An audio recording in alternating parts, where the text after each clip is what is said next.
Okay.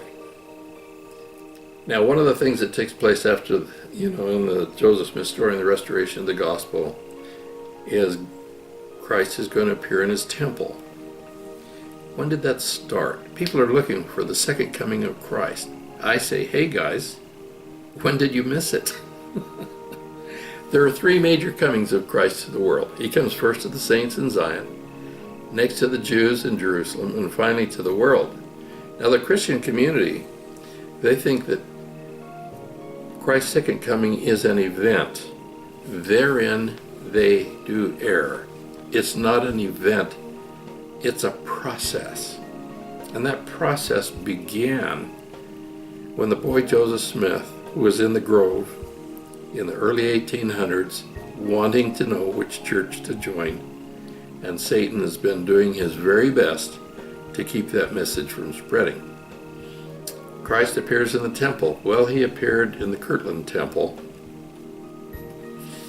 to Joseph and Oliver in the early 1800s, and it's going on to the present time. I'm sure he appears to the leaders of the church today. Some other things that happened in the Kirtland Temple. A lot of the early prophets came to Joseph and others in the Kirtland Temple.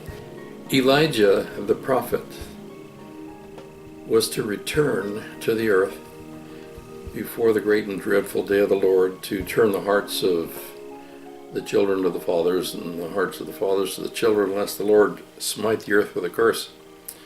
And he appeared in the Kirtland Temple, and there restored genealogy work to Joseph and Oliver. But there's something very interesting that we members of the church don't pay any attention to.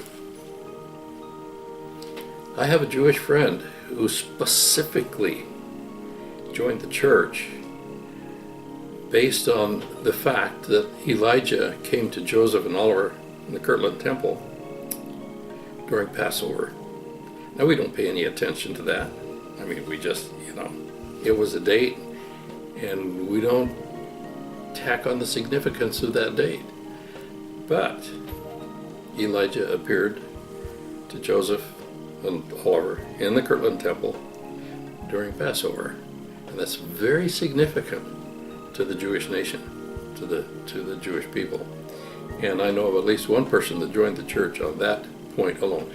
There was another thing that he said, though, that's also interesting.